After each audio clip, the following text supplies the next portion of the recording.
20 years old po, nag-asawa na ako, sumabak na ako sa hirap. Akala ko masarap eh.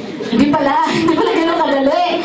Oo, maaga kong sinuway ang sabi ng magulang ko. So bilang parang nahiya ako sa sarili ko. Pero proud din ako kasi bilang may bahay, pag may anak ka, may asawa ka, parang nakaka-challenge yun eh. Mas nakaka-inspired. Kasi kung wala akong anak, baka wala akong pangarap. Para sa akin yun ah. So sabi ko, okay lang to.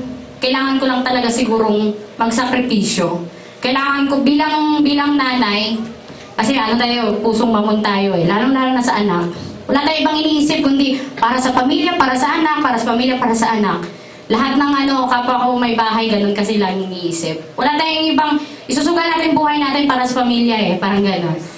So sabi ko, mag-abroad ka para mabayaran yung utang natin. So pag-abroad niya, good news, sunod-sunod yung dilubyo. Namatay biyanan ko, and then last November na operahan ako, acute appendicitis. Yun ang pinakagrabe. Nasa OR ka, nagdadasal ka, aside sa bill na iniisip mo, nadadagdag sa utang ko, wala pa yung asawa ko. Yung through cellphone lang. Parang umiiyak, ay, kumusta ka dyan? Tapos sabi ng doktor sa akin, mamamatay ka na anytime. Sabi ko, Diyos ba to? Parang magsabi sa akin. Ay, hindi ko makalimutan sa OR. Sabi ko, God, huwag mo muna akong kunin. Kasi may anak ako, 3 years old pa po yung anak ko noon. Huwag niyo po muna akong kunin. Kasi may pangarap ko sa anak ko. Magkaroon siya ng educational plan. So, habang umiiyak ka, dadasal ka.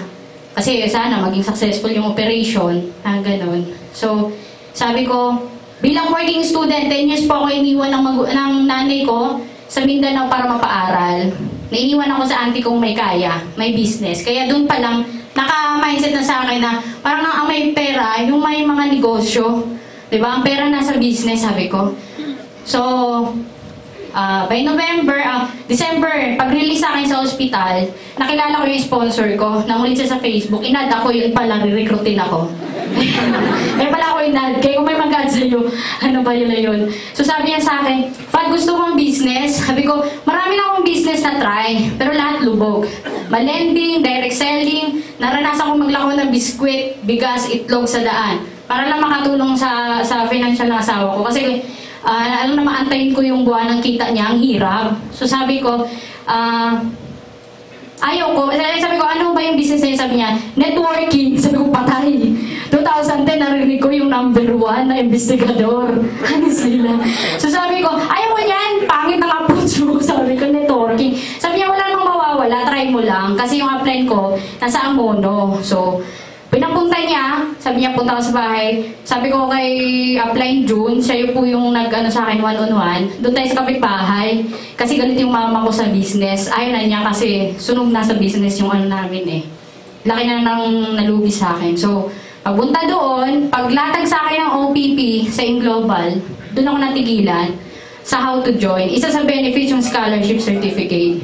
Naalala ko yung pinagdasal ko kay God. Sabi ko, bakit parang opportunity to para sa akin?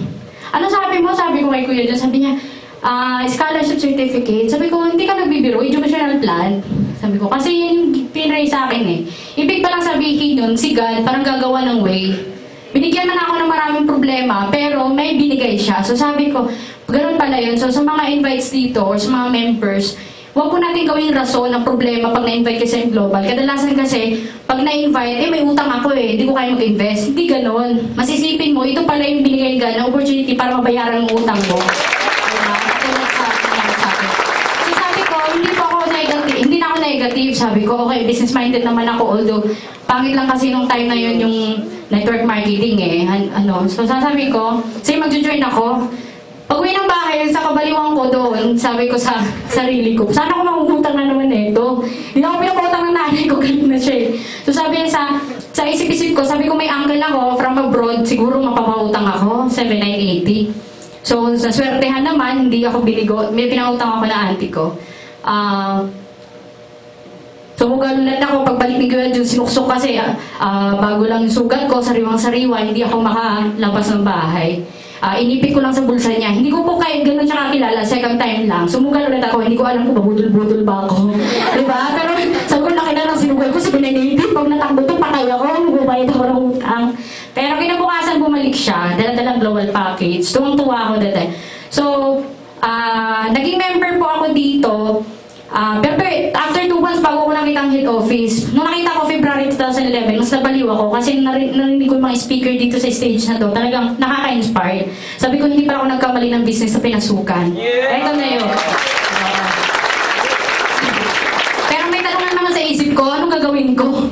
Hindi ako nakakalabas ng bahay. Bilang may bahay, nandun ka lang eh. Di ba? So dapat, may sistema dapat eh.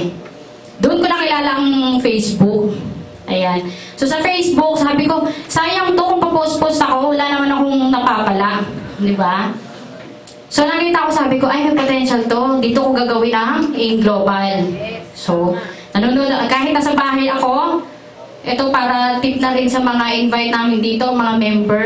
Kahit nasa bahay kayo, kahit through YouTube lang magagawa nyo. Katulad ng ginagawa ko. Kasi, 3 years old lang anak ko noon, hindi natin basta-basta naiiwan yun eh. Ayan. Pero after 3 months doing the business, wala pong resulta. Yun po yung maganda doon. Walang resulta. Kasi po, hindi pa pala dapat ganon. Sabi ng upline ko, kailangan mong pag-aralan. Yabang mo kasi.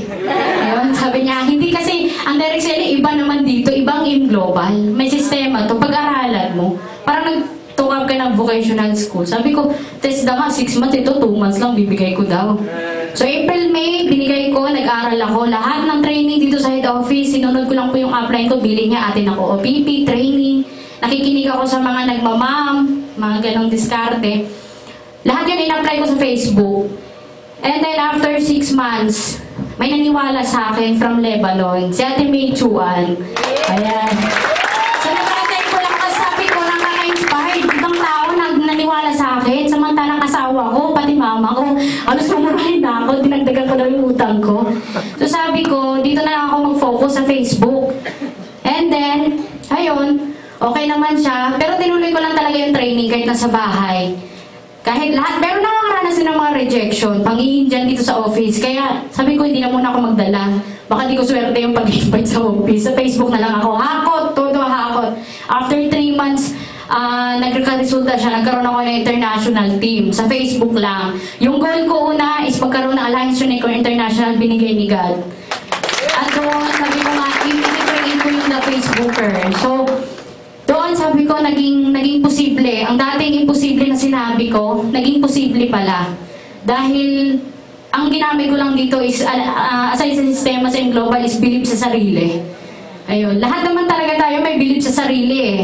Pero para maging believe ka sa sarili mo, kailangan i-commit mo din. Diba? Huwag natin bigyang limitasyon, yung pagiging global. Oh, pero dumating din sa time na halos gusto ko nga mag-quit. Pero pag tinignan ko kasi yung problema namin before, ayoko nang balikan eh. Diba? Sino bang nai-enjoy sa kahirapan? Diba? Wala naman siguro nagtatawa, nagtitingin ng listahan ng utang. Diba? Bilang nanay din, gusto ko rin talaga magkaroon ng magandang edukasyon yung anak ko. Kasi yun nga, working student ako, ayoko pamana sa kanya yun. At lalo na yung unang goal ko, na malagpasan ang income ng asawa ko sa abroad, sa Saudi. Kasi negative na siya. Nung kanaano ko yun, nalagpasan ko yun, ay positive na siya. Pinapakita ko yung income ko sa webpage, ayan. Mas alam niya yung username password. Mas maganda pala, nakapa-positive pala yung husband yun. So, 1 year doing the business. Sa lahat ng obstacle na bumabangga sa akin, lahat yan hinarap ko. And then, pag uwi ng husband ko, sabi ko nga, goal ko, makapag-for good siya. Ayoko po kasi talagang kailangan yung antayin na tumagal sa abroad. Dahil mahirap po, lalong-lalo na sa Saudi. Driver po, isang driver ng company yung asawa ko sa Saudi. Tatawagan ka, biglang sabihin, ay may checkpoint pala dito, anuhin kami ng Arabo. Alam mo yung kaba? Diba? Kasi kahit asawa tayo, hindi lang nasahod na antay natin eh. Diba? Ang hirap ng gano'n, kaya sabi ko, kailangan ko mapauwi yung asawa ko. Pag uwi niya, niregaluhan ko lang naman siya, may Mitsubishi Adventure. Nakakainis kasi, negative eh. Ganun lang pala yun. Diba? Nakakainis, kailangan pag negative, regaluhan mo na. Regalo ng sasakyan. Hindi sa pagmamayabang, pero talagang yun yung naani ko sa AIM Global. Aside pa doon, aside sa nabuo yung family, lahat, pati as anak ko na nakakala ko hindi ko mapaaral, napapasok ko sa pribadong paralan. Nasabi ko kahit, kasi 3 years old siya noon, sabi niya, Mama, bakit hindi ako nag-nursery? Sabi ko, Naku, ano lang, pagbigyan mo na si Mama, bigyan mo ko 1 taon. Kasi kung pag-aaral kita, wala nga eh, marami nga tayong utang. Gusto ko doon ka sa private. Ayun, at least kahit pa paano natupad ng yung global lahat yun. Ayun, pag-uwi ng asawa ko doon na tinulungan niya ako, gumawa siya ng sariling grupo, nag-7 hits din po siya. Ayan, hinayaan ko siya mag-grade sa kanya para maramdaman naman niya yun. Dalawa na kami. And then, last 2013, 2 na invest ko, ang isang townhouse. At last October lang po, brand new Santa Fe. Ganun lang pala yung paligid ng asawa. Kaya hindi ko sa mga babae ito, ganun lang gawin natin. Diba? Lalo na sa mga kalalakihan na negative yung mga husband. O sa mga mother na negative dun sa ginagawa ng anak. Huwag niyo pong pigilan. Para sa inyo kasi itong ginagawa namin eh. Diba? Lalo na sabi ko sa negative yung mama ko. Ang nakaka-inspired lang doon, nung nagka-resulta na ako, damay sila kasi ako yung nag-create na account nila eh. Ako nag-hirap eh. Pero maganda doon, nabibigyan sila ng savings. Nabibigyan sila ng savings. Ang kapatid ko kahit hindi pa-graduate, meron na. O di ba mas masarap yun. Aside sa meron ka, ito yung gusto ko sa yung global. Yung mayaman ka na, pati pamilya mo, damay pa. O diba? Believe sa sarili. Kahit anong rejection na encounter nyo, kahit sa Facebook, nabablock po ba kayo, na-unfriend kayo? Naranasan ko rin yun. Naranasan ko rin po yun. Na alam mo yung nakakainis, nakakairita, na deal mo na, kinabukasan, block ka pala. Pero okay lang yun. Huwag dapat tayo kayo masaktan. Sila ang masaktan. Kasi hindi nila alam, di pala nila intindihan. Diba? Through Facebook, ayan. So, guys, believe sa sarili. Commit lang po. Huwag natin bigyan ng due date yung pag-ibig global. Marami nga akong mga uplines na nakikita na 2 years na, 1 year na hindi pa rin nag-quit. And now talaga nag-earn sila, yung mayaman sila. So, sabi ko, gusto ko rin maging ganon. Gusto ko lalo na sa mga may bahay. Gusto ko maka-inspired sa mga may asawa. Lalo sa mga single parent. Guys, sabi ko kung ako nga namumroblema na may kasandalan na asawa, kayo pa kayo mga single parent. Mga single father, mga single mother. Gawin natin to para sa anak natin. At lalo na sa mga kalalakihan. Mga partner, kung nakaya ng isang babae, may bahay pa, kayo pa kaya? Diba? So dito walang pinag-usapang estado ng buhay. Kasi pag ikaw nagka-resulta, talaga naman, lubos bihaya. Diba? Yung in-expect mo na yung goal ko na malagpasan ang sahod, nakapag-for good ang asawa, iba pala. Iba pala ang binigay niya, mas grabe pa. Kaya, thankful talaga ako kay God. Una kay God, kasi binigyan ako ng maraming problema. Pero yun pala magdadala sa akin sa yung global. Ayan. Lalo na sa mga board of director na very proud ako kasi Filipino-owned company. Nung in-OPP talaga ako, sabi ko gusto ko to. Kasi, yun nga, kilalang-kilala mo, Pinoy na Pinoy. Sa produkto natin na yun ang talagang nakapag-positive din sa family ko kasi marami siyang napagaling sa member ng family namin. Tapos sa mga uplines, sa Mylene Evdani, thank you kasi binigyan mo ng chance para makapag-share. Then sa mga upline ko, Ryan Tumada, the head of Alliance Unicorn. Ayan, na walang sawang nagme-mentor. June Amin, ayan si Kuya June, na halos madaling araw na matapos kakamay din sa akin pag tinext ko na quit na ako. Talaga hanggang alas 3, baliwan. Wala namang 1.5 pa. Pero yun, nakinig lang din ako sa mga crosslines ko na talagang pag, naglalaylo na ako, talagang pinapaalala nila. At sa mga downlines ko, sa mga partners ko, international, andito sila lahat. Sa mga naniwala sa akin, lalo sa Justin TV, ang dami nanood ngayon, International Alliance Unicorn, the Facebooker, from Middle East, US, Europe, Asia country. Talagang sabi ko, noon pangarap ko lang, ngayon, andyan na sila naniniwala. Dahil kung wala naman sila, wala ako dito sa harap ngayon eh. Ayan, sa mga nagtiwala, sa mga maraming pera pinadala sa amin. So, sabi ko nga, ang goal namin ngayon is makapag-for good. Kasi ngayon marami talaga sa mga leaders namin na kapag labas ng sasakyan. So alam mo yung dating nakabanding mo lang sa Facebook, ngayon kasama mo na. Diba? Yun yung masarap. Kaya tip ko lang po, huwag tayong mag-quit. Huwag kayong mag-quit.